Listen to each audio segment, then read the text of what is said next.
हम लोगों को ऑर्गेनल में पढ़ना है 105 टू 145 तक ड्रग प्रूविंग। ये भी एक क्वेश्चन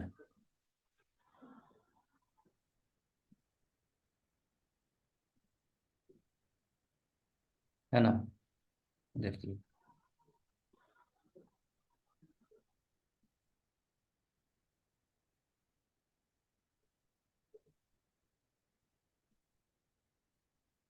105 से लेकर के 145 इस एफर्जम तक लिखा हुआ है ड्रग प्रूविंग के बारे में। हैनीमैन ने ड्रग प्रूविंग के बारे में समझाया। ठीक है, मतलब ड्रग का जो पैथोजेनेटिक पावर है, ड्रग का जो फीचर्स है, सिम्टम्स, क्या क्या सिम्टम्स प्रोड्यूस करने का कैपेसिटी है एक ड्रग में, उसको हम लोग कैसे फाइंड आउट करते हैं ड्रग प्रूविंग के मेथड से। ठीक है, ड्रग प्रूविंग। तो उसका फुट ये फॉर्म नंबर 105 टू 145।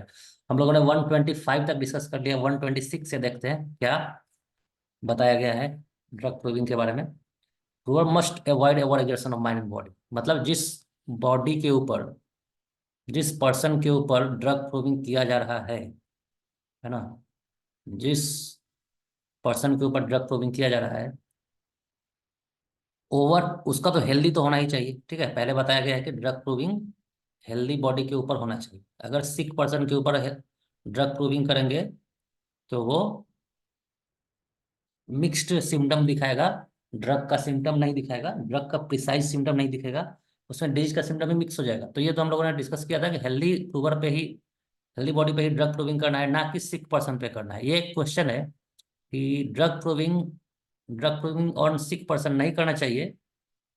ये किस एफर्जम में लिखा हुआ है? Drug proving on sick person, aphorism number बताइए। हाँ, ठीक है, 107 में है। अब आगे देखिए। ठीक है, 107 में है, सही, सबका आंसर सही है। तो अब यहाँ पे देखिए 126 में क्या बताया गया है। Prover must avoid over exertion of mind. Healthy तो होना ही चाहिए, साथ में माइंड में कोई एक्सर्शन नहीं रखना है, उसको माइंड में कोई स्ट्रेस टेंशन भी नहीं रखना है। ऐसा नहीं कि बॉडी हेल्दी है और प्रूविंग के टाइम में वो किसी चीज का स्ट्रेस लिए हुए, टेंशन लिए हुए, उस वो माइंड फ्री ऑफ एक्सर्शन होना चाहिए। बॉडी में किसी भी तरह का टेंशन माइंड में नहीं होना चाहिए। ऑल सॉर्ट ऑफ डिसिपेशन, किसी भी तरह का एनर्जी लॉस वो नहीं करे, किसी भी तरह का उसको भारी काम नहीं करना चाहिए। डिस्टर्बिंग पैशंस भी नहीं होना चाहिए। Should not have urgent business to distract his attention. किसी भी तरह का अर्जेंट काम में वो नहीं फंसना चाहिए जिससे कि अटेंशन उसका डिस्ट्रैक्ट हो जाए। He must devote in careful self observation, है ना। उसको पूरी तरह से डिवोट करना चाहिए, पूरी तरह से डेडिकेट करना चाहिए सेल्फ ऑब्जर्वेशन, है ना। क्या क्या वो फील कर रहा है, क्या क्या बॉडी में चेंजेस आ रहा है, क्या क्या माइंड में चेंजेस आ रहा है, उसको फील करना पड़ेगा, करना चाहिए एक हेल्दी प्रूवर को ड्रग प्रूविंग के समय। 126 में यही बताया गया है कि ड्रग प्रूविंग जिस बॉडी के ऊपर हो रहा है उसको किस तरह से रहना है। माइंड फ्री ऑफ स्ट्रेस होना चाहिए, बॉडी फ्री ऑफ स्ट्रेस होना चाहिए। किसी भी तरह का स्ट्रेस, किसी भी तरह का टेंशन या फिर किसी भी तरह का पैशन में नहीं उसको उसको फंसना चाहिए, किसी भी तरह का अर्जेंट बिजनेस में नहीं फंसना है। ठीक है, चलिए नेक्स्ट 127 है फॉर्जून। फॉर्जून number 127। Medicine must be tested on both male and female. Drug proving, अब यहाँ पे बता रहे हैं कि ड्रग प्रूविंग हेल्दी पे तो होना ही चाहिए, साथ में मेल एंड फीमेल दोनों पे होना चाहिए, है ना। ऐसा नहीं कि मेल पे ड्रग प्रूविंग हो गया तो ड्रग का पूरा फीचर्स मिल गया, कंप्लीट हो गया, छोड़ देंगे। फीमेल पे भी करना करना पड़ेगा, क्योंकि फीमेल का एंड मेल का सेक्स ऑर्गन तो अलग अलग है ना, तो सेक्सुअल सिम्टम भी उस मेडिसिन का दिख जाए, है ना। सेक्सुअल सिम्टम भी उस मेडिसिन का पता चल जाएगा। मेल सेक्सुअल सिम्टम क्या है, फीमेल सेक्सुअल सिम्टम क्या है ना। जैसे आप पल्सटीला में देखिएगा, है ना, पल्स का पल्स का मेल सिम्टम अलग है, फीमेल सिम्टम अलग है ना। चलिए एक 128 में देखिए क्या लिखा। Potentization rouses a dormant hidden power of drug into activity.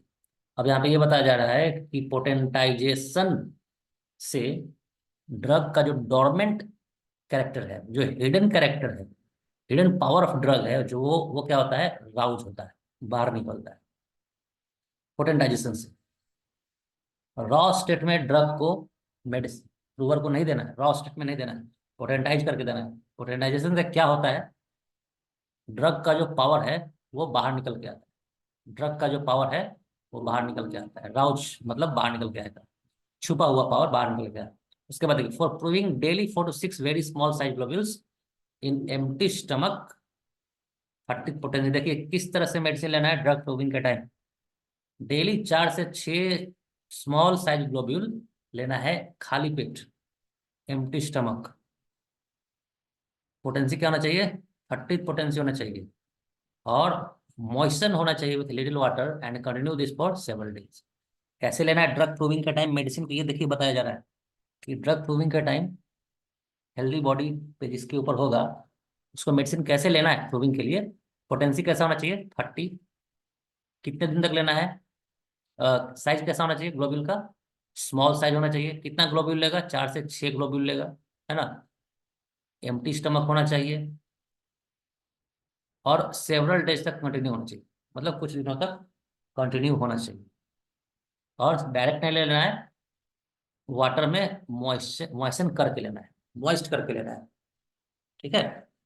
पूछा जाएगा एमसीक्यू में कि ड्रग प्रूविंग के समय मेडिसिन को लेने का तरीका क्या है ना। मेडिसिन आप प्रूवर को दीजिएगा तो किस तरह से दीजिएगा, यही बताएगा। 129 देखिए, improving start with small dose and increases it day by day until symptoms becomes more distinct. यहाँ देखिए थोड़ा सा चेंज किया है, प्रूविंग के टाइम आपको मेडिसिन जो दे रहे हैं प्रूवर को, स्मॉल डोज से स्टार्ट करना है, ठीक है, स्मॉल डोज से स्टार्ट करना है, और धीरे धीरे उसको बढ़ाते रहना है, डे बाय डे, दिन प्रतिदिन बढ़ाते रहना है, तब तक बढ़ाते रहना है जब तक कि सिम्टम उसका पूरी तरह से क्लियर ना आ जाए, पूरी डिस्टिंक्ट क्लियर, डिस्टिंक्ट का मतलब क्लियर होता है, पूरी तरह से डिस्टिंक्ट सिम्टम ना आ जाए, है ना। पहले कम देना है, उसके बाद बढ़ाते जाना है, बढ़ाते जाना है, बढ़ाते जाना है, बढ़ाते जाना है, और फिर जब तक कि डिस्टिंक्ट सिम्टम ना दिखने लगे उस मेडिसिन का, तब तक आपको बढ़ाते ही रहना है कुछ दिनों तक, ठीक है। इसी तरह यही है प्रूविंग का तरीका। पहले बताया ना कि यहाँ पे किस तरह से देना है, किस तरह से एडमिनिस्ट्रेशन करना है मेडिसिन का आपको प्रूवर के ऊपर। उसके बाद देखिए डोज कैसे बढ़ाना है, पहले स्मॉल डोज फिर हाई डोज। नेक्स्ट देखिए 130, एडमिनिस्ट्रिंग सफिशिएंटली स्ट्रॉन्ग डोज। अब यहाँ पे देखिए, अगर आप स्ट्रॉन्ग डोज ही देते हैं, ठीक है, अगर आप स्ट्रॉन्ग डोज देते हैं प्रूविंग के टाइम, स्ट्रॉन्ग डोज देते हैं, तो क्या होता है, कमेंसमेंट के टाइम मतलब स्टार्ट करने के टाइम, तो उससे क्या पता चलेगा, order of succession of symptom, वो भी एक प्रूविंग का तरीका है। इससे क्या पता चलेगा कि उस मेडिसिन का जो सिम्टम होगा उसका ऑर्डर ऑफ सक्सेशन पता चलेगा। ऑर्डर ऑफ सक्सेशन कहने का मतलब कि उस मेडिसिन में जो भी सिम्टम है उसका ऑर्डर पता चलेगा, कि मान लीजिए कि एक पर्सन है, इसी के ऊपर हो रहा है ड्रग प्रूविंग, और इसको खिलाया जा रहा है ब्राइनिया, है ना, इसको ब्राइनिया खिलाया जा रहा है, ब्राइनिया का प्रूविंग हो रहा है। तो ब्राइनिया के अंदर जो भी फीचर्स है, जो भी सिम्टम्स है ब्राइनिया का, उस सिम्टम्स में कौन सा सिम्टम बॉडी के ऊपर पहले आ रहा है, कौन सा सिम्टम बॉडी के ऊपर बाद में आ रहा है, सक्सेशन पता चलेगा, एक के बाद एक के बाद एक के बाद ऐसे पता चलेगा। कब, किस केस में, जब पेशेंट, जब उस हेल्दी पर्सन को प्रूविंग के टाइम आप उसको स्ट्रॉन्ग डोज दिए है तो, है ना। Administering sufficiently strong dose at commencement of proving helps to know order of succession of symptom, which is very useful in leading to knowledge of the genius of medicine, है ना। Medicine का जो character है, medicine का जो feature है वो पता चल पाएगा, मेडिसिन का जो फीचर्स है, मेडिसिन का जो सिम्टम है बॉडी के ऊपर जो आता है उसका सक्सेशन पता चल पाएगा। कब, जब स्ट्रॉन्ग डोज दीजिएगा तब। ये क्वेश्चन है एमसीक्यू का, पूछा जाएगा कि स्मॉल डोज देने से ऑर्डर ऑफ सक्सेशन पता चलता है, या फिर स्ट्रॉन्ग डोज देने से पता चलता है, स्ट्रॉन्ग डोज देने से पता चलता है। इसके बाद देखिए, duration of action of medicine can be known by comparison of several experiment. और एक्शन ऑफ मेडिसिन का ड्यूरेशन, है ना, ड्यूरेशन मतलब कितने दिनों तक एक्शन करता रहता है, कितने दिनों तक इस मेडिसिन का एक्शन रहेगा। जैसे ब्राइनिया दे रहा है तो ब्राइनिया का एक्शन 30 दिन तक रहता है, या फिर 40 दिन तक रहता है, या फिर 50 दिन तक रहता है। कितने दिनों तक इसका एक्शन असर रहता है बॉडी के ऊपर, ये कैसे पता चलेगा? ये पता चलेगा सेवरल एक्सपेरिमेंट से, बार बार मेडिसिन देने से, बार बार मेडिसिन प्रूव करने से पता चल जाएगा। नेक्स्ट देखिए 131 में, ever increasing dose from commencement of proving helps to know the pathogenetic power of medicine in general matter. उसके बाद अगर आप डोज बढ़ाते जाते हैं, पहले क्या था, डोज आपने स्ट्रॉन्ग डोज में दिया है, मेडिसिन आपने स्ट्रॉन्ग डोज में ही दे दिया शुरू में ही। उसके बाद किया, अगर आप एवर इंक्रीजिंग डोज देते हैं, बढ़ाते हुए डोज देते हैं, स्टार्ट करते समय बढ़ाते हुए दे रहे हैं, उससे क्या पता चलेगा? Pathogenetic power of medicine in general matter. उससे सिर्फ यही पता चलेगा कि इस मेडिसिन का फीचर्स क्या क्या है, उस मेडिसिन का पावर क्या क्या है, क्या क्या दिखाएगा। ये नहीं पता चलेगा कि सक्सेशन क्या है, पहले क्या है। ठीक है, ऑर्डर ऑफ सक्सेशन नहीं पता चलेगा, क्योंकि यहाँ पे स्ट्रॉन्ग नहीं दे करके कैसा दिया जा रहा है, इंक्रीजिंग डोज दिया जा रहा है। पहले ही, पहले स्मॉल दिया गया, फिर बढ़ते गया, बढ़ाते जाने दिया गया। ठीक है, तो आप लोग बताइए, अगर हमको जानना है कि इस मेडिसिन में सबसे पहले क्या दिखाएगा फीचर्स, मतलब ऑर्डर ऑफ सक्सेशन जानना है, तो स्ट्रॉन्ग डोज देंगे कि स्मॉल डोज देंगे कमेंसमेंट ऑफ प्रूविंग में? स्ट्रॉन्ग डोज या फिर स्मॉल डोज? हाँ, स्ट्रॉन्ग डोज देंगे अगर ऑर्डर ऑफ सक्सेशन जानना है तो। स्मॉल डोज नहीं देंगे, स्ट्रॉन्ग डोज। ठीक है, चलिए, क्वेश्चन का आंसर आप लोग कीजिएगा तो याद रहेगा, आगे तक याद रहेगा। अभी तो याद रहेगा ही, आगे तक भी याद रहेगा, रिवीजन हो जाता है लिखने से और इंटरेक्शन से। ठीक है, यहाँ पे देखिए क्या बताया जा रहा है कि increasing dose, ever increasing dose, मतलब पहले स्मॉल डोज दिया गया होगा, उससे क्या पता चल रहा है? पैथोजेनेटिक पावर ऑफ मेडिसिन पता चल रहा है। ठीक है, उसके बाद subsequent dose often removes curatively some symptoms caused by previous dose. क्या होता है सब्सिक्वेंट डोज देने से? क्या होता है सब्सिक्वेंट डोज कहने का मतलब कि आपने एक डोज दिया अभी, फिर अगले दिन एक और डोज दिया, फिर अगले दिन एक और डोज दिया, ये सब्सिक्वेंट डोज मतलब एक के बाद जो डोज देते जा रहे हैं, वो क्या करता है कि often removes curatively some symptoms caused by previous dose. ये जो डोज होगा, आगे का डोज, ये पीछे के डोज के कारण जो सिम्टम आया होगा बॉडी में, उसको ये क्या कर देगा? हटा देगा। हटा देगा ना, क्योंकि होम्योपैथिक ही ना, ये भी होम्योपैथिक काम करेगा, ये भी होम्योपैथिक ट्रीटमेंट का ही काम करेगा, है ना। ये तो बॉडी के लिए फिर से नया ही होगा, और बॉडी में जो नया डिजीज प्रोड्यूस होता है, इसके कारण ये इसका एक मेडिसिन बन जाएगा। तो नेक्स्ट डोज प्रीवियस डोज के कैरेक्टर को हटा देता है। Opposite symptoms if appears should be enclosed in brackets. ठीक है, दिस अपोजिट सिम्टम्स में be secondary action of vital force और अल्टरनेटिंग एक्शन। इसलिए जब भी अपोजिट सिम्टम मिले तो उसको ब्रैकेट में घेर देना चाहिए, ब्रैकेट में रख लेना चाहिए, क्योंकि वो जो अपोजिट सिम्टम है, हो सकता है वो सेकेंडरी एक्शन का ही कोई रिजल्ट हो, जैसा कि यहाँ पे बताया गया ना, तो सेकेंडरी एक्शन का ही रिजल्ट हो, ऐसा भी हो सकता है।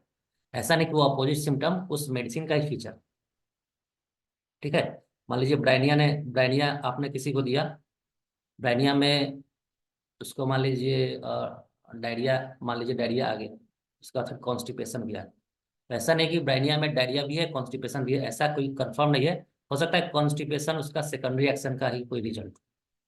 ठीक, तो ये फैक्ट बताया गया है आपको 131 में। 132 देखिए, ever increasing dose of medicine is given for only to certain the symptoms themselves, not for sequence of symptoms or duration। फिर से वही बात बता रहा है ना, कि एवर इंक्रीजिंग डोज मतलब डोज बढ़ाते बढ़ाते बढ़ाते बढ़ाते देना है। एवर इंक्रीजिंग डोज में क्या बताया जा रहा है कि शुरू में क्या होगा, एक स्मॉल डोज होगा, तभी ना इंक्रीजिंग डोज होगा। तो स्मॉल डोज में पहले क्या बताया गया था? स्मॉल डोज से क्या पता चल रहा था? ऑर्डर ऑफ सक्सेशन की पैथोजेनेटिक पावर ऑफ मेडिसिन। बताइए, अगर स्मॉल डोज हम शुरू में देंगे, उसके बाद बढ़ाते जाएंगे, तो हमको ऑर्डर ऑफ सक्सेशन दिखेगा कि पैथोजेनेटिक पावर ऑफ मेडिसिन दिखेगा? बताइए, ऑर्डर ऑफ सक्सेशन दिखेगा कि पैथोजेनेटिक पावर ऑफ मेडिसिन है? पैथोजेनेटिक पावर ऑफ मेडिसिन दिखेगा। ऑर्डर ऑफ सक्सेशन तब दिखेगा जब आपने एक ही बार में हाई डोज दे दिया। फिर से वही बात बोल रहा है, फिर से वही बात बताया गया कि ever increasing dose of medicine is given for only to ascertain the symptom themselves, not sequence of symptoms और ड्यूरेशन। सीक्वेंस नहीं पता चला, ठीक है, सिर्फ सिम्टम पता चला, क्या क्या symptom. Action of unknown medicine, weak medicinal substance, mildness nature are known by this way. इस तरीके से हम लोग क्या जानते हैं, किसी अननोन मेडिसिन का एक्शन जान सकते हैं, किसी वीक मेडिसिनल सब्सटेंस का एक्शन जान सकते हैं, किसी माइल्डेस्ट नेचर का एक्शन जान सकते हैं, कि क्या क्या वो फीचर्स दिखा सकता है। सक्सेशन जानने का जरूरत तो नहीं है, मान लीजिए कोई मेडिसिन आपके पास अननोन मेडिसिन है, ये क्या क्या फीचर दिखा सकता है ये जानना है सिर्फ आपको। तो इसमें सीक्वेंस जानने का तो जरूरत नहीं है, तो आप इसमें एवर इंक्रीजिंग डोज इसको दे सकते हैं, है ना। तो इसी तरह से कॉन्सेप्ट को अगर आप समझ लेते हैं, तो किसी भी तरह का असर्शन रीजन पूछा जाएगा तो आप आंसर कर सकते हैं। असर्शन रीजन हमेशा हमेशा आपको थोड़ा सा, असर्शन रीजन जब भी एग्जाम में आएगा तो इस तरह का क्वेश्चन सभी लोग नहीं बना पाएंगे, ये याद रखिएगा। अगर असर्शन रीजन आपने सॉल्व कर दिया तो समझिए आप, आपका रैंक अच्छा रहेगा बाकी लोगों से। अगर असर्शन रीजन आपने सही नहीं किया, अगर असर्शन रीजन आपसे गलत हो रहा है, समझ में नहीं आ रहा है, इसका मतलब कॉन्सेप्ट क्लियर नहीं है, और बाकी लोग उसको सॉल्व करेगा, ठीक है। तो कॉन्सेप्ट समझ में आना चाहिए। यहाँ पे हैनीमैन ने बताया स्मॉल डोज देने से किस तरह का प्रूविंग होता है, हाई डोज देने से किस तरह का प्रूविंग होता है। पूछा जाएगा कि अगर किसी माइल्डेस्ट नेचर का मेडिसिन है, उसका हमको जानना है, उसका फीचर्स क्या क्या फीचर्स है, तो इसको हम हाई डोज में देंगे कि स्मॉल डोज में देंगे। तो यहीं पे सब डिस्कस किया गया 133 में देखिए। Exact character of symptoms is obtained by observing various condition of aggravation and aggravation. अब मान लीजिए कि सिम्टम, कोई मेडिसिन का सिम्टम है, उससे एग्जैक्ट कैरेक्टर को जानना है। जैसे पेन है तो किस तरह का पेन है, उस पेन का एग्जैक्ट कैरेक्टर जानना है। तो क्या, कैसे पता चलेगा, उसके लिए क्या करना होगा, is obtained by observing various condition of aggravation and aggravation. उसका वेरियस कंडीशन को स्टडी करना होगा, ये कब एग्रावेट हो रहा है, कब एमेलियोरेट हो रहा है, ठीक है। ये भी एक कॉन्सेप्ट है ना, कि किसी सिम्टम का एग्जैक्ट कैरेक्टर जानना है तो क्या करना होगा, किस तरह से प्रूविंग करना होगा, आपको उसका एग्रावेशन एमेलियोरेशन अच्छे से स्टडी करना होगा बार बार, ठीक है। अब ठीक है, next 134। All symptoms peculiar to a medicine does not appear in one person, not all at once, nor in the same experiment। ये देखिए किस तरह से, एक मतलब एक यूनिक लाइन है ये। ऑल सिम्टम्स, किसी मेडिसिन का ऑल सिम्टम्स जो उस मेडिसिन के लिए पिक्यूलियर है, ठीक है, doesn't appear in one person, not all at once, nor in same experiment। मतलब अनसर्टेनिटी भी है, ड्रग प्रूविंग में अनसर्टेनिटी भी है। मान लीजिए आपने ब्राइनिया, किसी को ब्राइनिया प्रूव कर रहे हैं, ठीक है, आप ब्राइनिया प्रूव कर रहे हैं, ठीक है।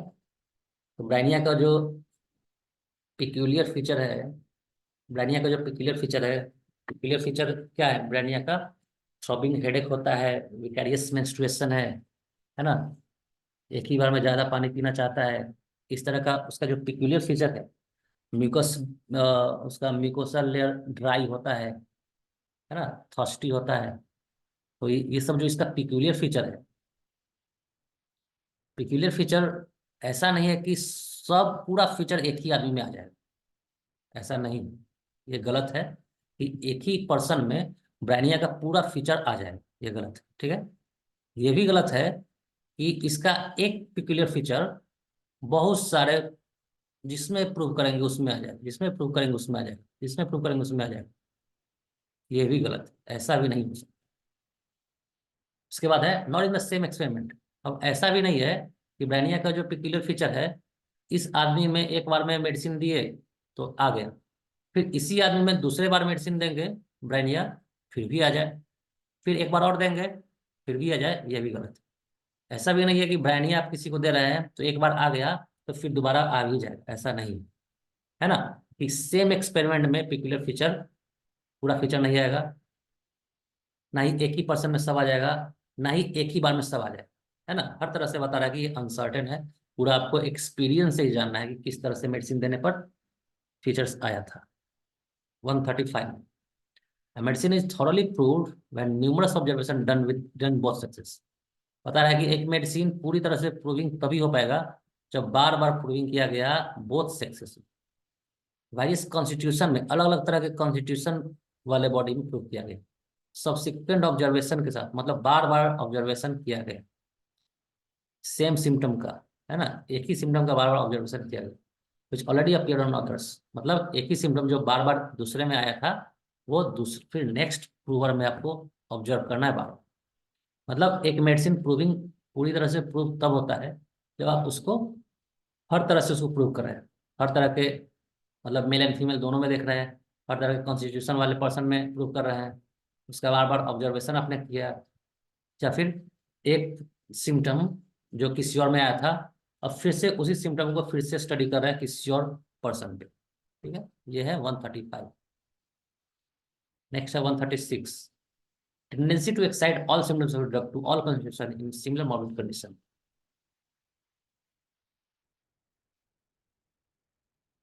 मतलब किसी ड्रग का जो टेंडेंसी है हर सिम्टम को एक्साइट करने का ऑल कॉन्स्टिट्यूशन में, all constitution in similar morbid condition, तो यहाँ पे यस है कि नो है ये तो लिखा ही नहीं है, ये आपको डजन में ही दिखेगा 136 में। Tendency to excite all symptoms of drug to all constitution in similar morbid condition होना चाहिए। सिमिलर मॉर्बिड कंडीशन अगर होगा तो उसका टेंडेंसी होगा हर सिम्टम को एक्साइट करने का, सिमिलर मॉर्बिड कंडीशन होगा तो। चलो 137, moderate dose within certain limit more distinct primary action।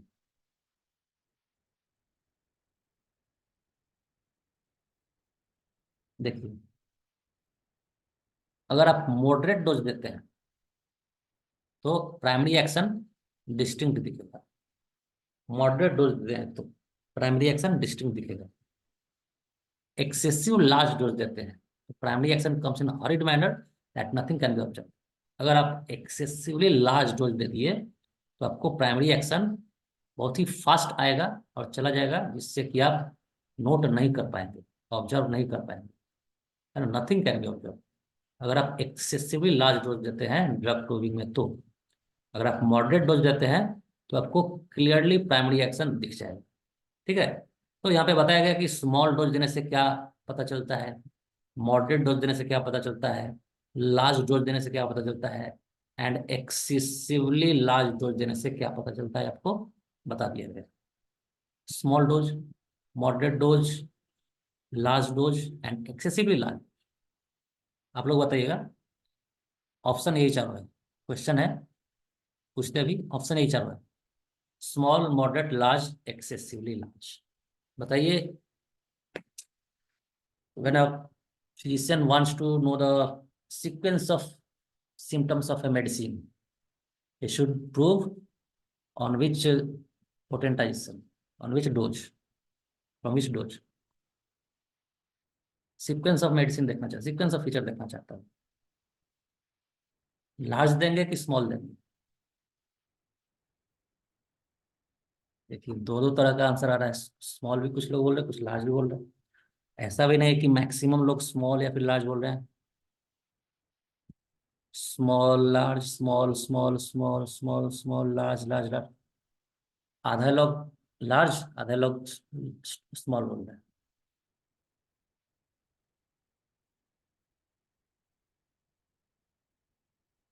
Large मतलब स्ट्रांग ही है। ठीक है, बताइए, स्ट्रांग देंगे या फिर वीक देंगे।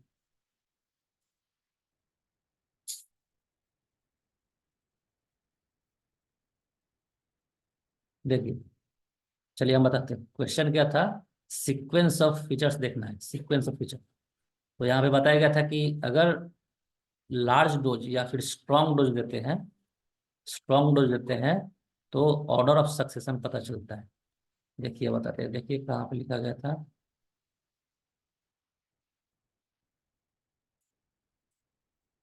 है ना, स्ट्रॉन्ग डोज देने से क्या पता चलता है, ऑर्डर ऑफ सक्सेशन, है ना, स्ट्रॉन्ग डोज देने से ऑर्डर ऑफ सक्सेशन पता चलता है। उसके बाद एवर इंक्रीजिंग डोज, मतलब स्मॉल शुरू में दे दिए आपने, स्मॉल देने से आपको पूरा उसका फीचर पता चल जाता है, ना कि सीक्वेंस या फिर ऑर्डर ऑफ सक्सेशन पता चलता है। ठीक है। स्ट्रॉन्ग से, हाँ, स्ट्रॉन्ग देने से ऑर्डर ऑफ सक्सेशन पता चलता है, ना कि स्मॉल देने से पता चलता है। ठीक है, चलिए। ओके, इस तरह ठीक है। आंसर जो भी लोग कर रहे हैं उनका क्लियर होगा, जिनका सही आंसर है उनका भी क्लियर हो जाएगा, जिनका गलत आंसर है उनका भी क्लियर हो जाएगा। इंटरेक्शन करते रहिए। नेक्स्ट देखिए 137, 137 के बाद 138। All suffering accidents and changes are action of medicine even if the prover has observed the symptoms considerable time previously. मतलब मान लीजिए आपने किसी को ब्राइनिया दिया, ठीक है, प्रूविंग के लिए आपने प्रूवर के ऊपर ब्राइनिया दिया, तो इसने बोला कि एक ऐसा फीलिंग आया, एक ऐसा सेंसेशन आया उसके माइंड में, उसके बॉडी में एक ऐसा सेंसेशन फील हुआ जो उसने 10 साल पहले भी किया था, है ना। एक ऐसा सेंसेशन आया जो उसका, जिस तरह का सेंसेशन उसने 10 साल पहले भी उसको हुआ था। तो ऐसा नहीं कि वो आदमी बोलेगा ये हमको मेडिसिन से नहीं हो रहा है, ये तो हमको ऐसे भी होते रहता है, ये गलत है। बोल रहा है कि किसी भी तरह का सफरिंग हो, किसी भी तरह का एक्सीडेंट हो, किसी भी तरह का चेंजेस बॉडी में आया, वो सब के सब एक्शन ऑफ मेडिसिन ही है। Even if the prover has observe the symptoms considerable time previously, कितना भी टाइम पहले वो, कितना टाइम भी पहले वो अगर उसको सेंसेशन में आया हो, तो वो, उसको माना नहीं जाएगा कि ऐसा ही हो रहा है, उसको यही माना जाएगा कि ये ब्राइनिया का ही होगा, ये ड्रग प्रूविंग का ही feature. 139, experimenter must note the sensation, suffering, accident and changes of health with exact time and duration। मतलब ड्रग प्रूविंग के टाइम आपको उसका टाइम एंड ड्यूरेशन दोनों नोट कर, है ना, कि हेडेक होने लगा अगर मेडिसिन लेने से प्रूविंग के टाइम, तो किस टाइम में हेडेक हो रहा है ये नोट करना है। वो कितने देर के लिए हो रहा है ये भी नोट करना। ठीक है, 138 को फिर से पढ़ लेते हैं। ठीक है, 138 में यही लिखा हुआ है, 138 में, कि ड्रग प्रूविंग में, मान लो जो भी मेडिसिन आप दे रहे हैं, जैसे ब्राइनिया दे रहे हैं किसी ड्रग प्रूविंग में, किसी हेल्दी बॉडी में, तो ब्राइनिया देने के बाद उसको थ्रॉबिंग हेडेक होने लगा, ठीक है, उसको थ्रॉबिंग हेडेक होने लगा, तो हम लोग यही ना मानेंगे कि थ्रॉबिंग हेडेक उसको ब्राइनिया देने के बाद हुआ, तो ब्राइनिया का फीचर एक थ्रॉबिंग हेडेक है। ठीक है, प्रूविंग के टाइम थ्रॉबिंग हेडेक ब्राइनिया का फीचर है, ये ना मानेंगे। अभी आदमी बोलेगा ये तो हमको 10 साल पहले भी होता था, ये बोला कि रात के टाइम हमको ऐसे होते रहता है, 10 साल पहले भी हुआ था, वही आज भी हमको फील हो रहा है, तो ऐसे ही हो रहा है, ये मेडिसिन का एक्शन नहीं है, तो ऐसा नहीं मानना है, ये गलत है। आपको यही मानना है कि ये ब्राइनिया का एक फीचर। ठीक है, क्लियर हो गया। चलिए 139 देखिए।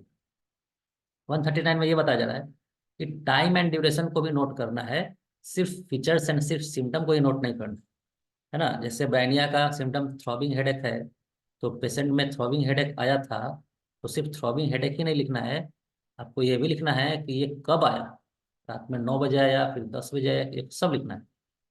अगर इसका पिक्यूलियर फीचर होता ना कि 9 बजे ही आता है या फिर 10 बजे ही आता है, तो एलेंस की नोट में ये भी लिखता कि 9 बजे ही आता है, 10 बजे भी आता है।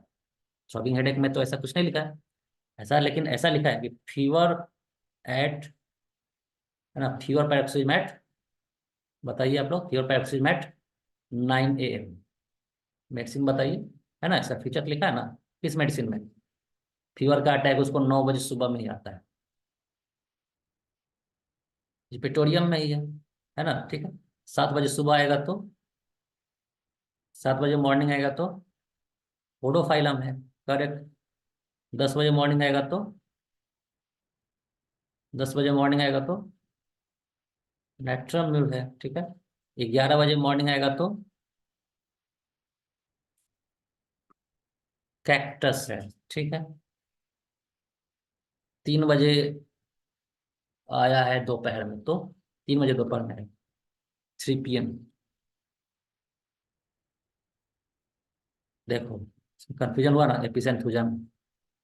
3 PM में एपिस होता है, एंड 3 AM टू 3 PM दोनों होगा तो तब होगा थूजा। ठीक है, ये सब फीवर का ही था टाइमिंग। एक टाइमिंग का और बताइए आप लोग। 5 AM। ठीक है, 5 AM में कोलिक होता है बच्चे को, बताइए मेडिसिन। 5 AM। हाँ, चलिए बहुत अच्छा, करेक्ट है सबका। 5 AM में कोलिक होता है तो ये मेडिसिन होगा कैलिब्रो। कैलिब्रो, करेक्ट। 139 में फुटनोट में देखिए क्या, proving depends upon trust worthiness of experimenter, है ना। प्रूविंग, ये भी डिपेंड करता है, प्रूविंग कि कितना ट्रस्ट वर्दी है, एक्सपेरिमेंट जो कर रहा है कितना ट्रस्ट वर्दी है ना, कितना इसके ऊपर विश्वास करने लायक है। हो सकता है वो झूठ बोल दे, गलत बोल दे, ये भी तो हो सकता है। सिर्फ हेल्दी बॉडी नहीं होना चाहिए, वो कितना आइडियल है, कितना ईमानदार है, ये भी होना चाहिए। ठीक, चलिए। 140 में देखिए, if experimenter can't right he must inform the physician ability. अगर मान लीजिए एक्सपेरिमेंटर जिसके ऊपर एक्सपेरिमेंट किया जा रहा है, जो हेल्दी बॉडी के ऊपर मेडिसिन दिया जा रहा है प्रूविंग के टाइम, वो पढ़ लिख नहीं सकता है, तो क्या करना चाहिए उसको, फिजिशियन को डेली बताना चाहिए। डेली बताना पड़ेगा उसको। अगर वो लिख नहीं सकता है तो उसको इन्फॉर्म करना पड़ेगा फिजिशियन। ये तो सिंपल सा कॉमन सेंस वाला बात। 141 में देखिए, बेस्ट प्रूवर कौन होता है। बेस्ट प्रूवर हो सकता है ना, ये भी क्वेश्चन उठ सकता है ना। जो पढ़ लिख नहीं सकता है तो उसके ऊपर एक्सपेरिमेंट क्यों करें, इस पे नहीं करेंगे, कोशिश करेंगे एजुकेटेड पीपल के ऊपर। यहाँ पे बेस्ट किसको कहा गया, हेल्दी होना चाहिए, अनप्रिजुडिस्ड होना चाहिए, मतलब किसी भी तरह का उसके माइंड में ऐसा कोई मान्यता नहीं होना चाहिए कि ये खाने से ये होता है तो यही होगा, ऐसा नहीं। पूरी तरह से अनप्रिजुडिस्ड होना चाहिए, कोई अंदाजा नहीं लगाए वो। सेंसिटिव होना चाहिए physician. Best prover is sensitive physician. Physician is the best prover, यही इसमें बताया गया, यही MCQ होता है। Physician is the best prover. Best prover कौन है, फिजिशियन। फिजिशियन ही अगर प्रूवर हो जाए तो सबसे अच्छा चीज हो जाए। फुटनोट में देखिए, advantage of proving on physician himself. अगर फिजिशियन के ऊपर प्रूविंग हो रहा है तो क्या क्या फायदा है। All changes in health most appropriately noted. Health में जो जो चेंजिंग आ रहा है वो सब कुछ नोट कर लेगा। बहुत सारे, जो फिजिशियन नहीं होगा, जो डॉक्टर नहीं, उसको तो बहुत सारा चेंजिंग का पता ही नहीं चलेगा ना। लेकिन जो फिजिशियन ही होगा तो बहुत चीज रिलेट भी करेगा। Physician is train to be good observer. Physician एक अच्छा ऑब्जर्व भी करेगा। Slight indisposition cause by taking medicine is not injurious to health. Slight indisposition से इंजरी, वो हेल्थ के लिए इंजूरियस नहीं है, ये फिजिशियन ही जानता है। Body becomes more expert in repelling all external forces, all artificial and natural morbific noxious agent, है ना। जो भी फैक्ट है फिजिशियन जानता है। Body becomes more expert in repelling all external inimical forces, all artificial natural morbific noxious agent, मतलब body के पास पूरा कैपेसिटी है किसी भी एक्सटर्नल इनिकल फोर्स से लड़ने का। Health becomes more unalterable, he becomes more robust. Health इससे क्या होता है, इससे हेल्थ और ज्यादा अनअल्टरेबल हो जाता है, और वो रोबस्ट हो जाता है और हेल्दी हो जाता है। उसके बाद देखिए 142, application of some symptoms of a drug in chronic disease depends on higher art of judgment, exclusively known to masters observers। ये क्या बता रहा है,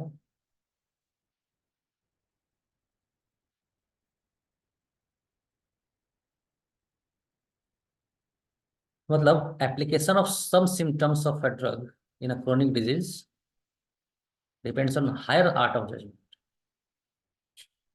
symptoms during disease condition which have felt long time previously or never before are medicinal symptom। ये चीज तो पहले ही बताया गया। अच्छा, ये क्या बताया जा रहा है? Application of some symptom of drug in a chronic disease depends on higher art of judgment. मतलब क्रोनिक डिजीज में कुछ सिम्टम्स को कुछ सिम्टम्स का जो एप्लीकेशन है, मतलब क्रोनिक डिजीज से रिलेट अगर किसी सिम्टम को अगर हम कर रहे हैं, ये एक हायर आर्ट ऑफ जजमेंट है।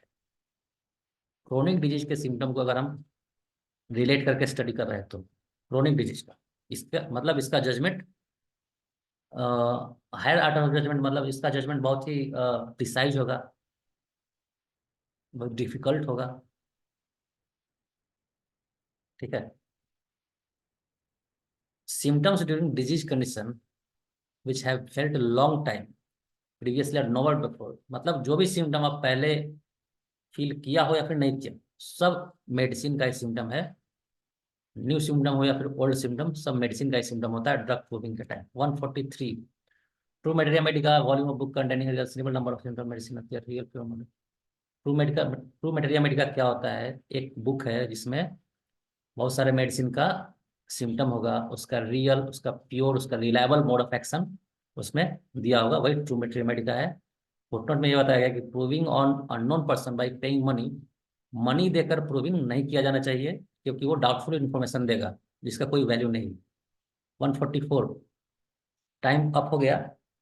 चलिए लास्ट पढ़ लेते हैं। एवरीथिंग कंजेक्चुअल मियर एक्सेशन और imaginary things so strictly exclude from material medica. Imaginary thing material medica में नहीं होना चाहिए, कोई कंजेक्चुरल थिंग नहीं होना चाहिए, एसर्शन नहीं होना चाहिए, किसी भी तरह का अंदाजा लगाना नहीं लिखना है, अंदाजा लगा के किसी सिम्टम को, है ना, किसी को किसी भी सिम्टम को इमेजिन करके नहीं लिखना है मटेरियल मेडिका।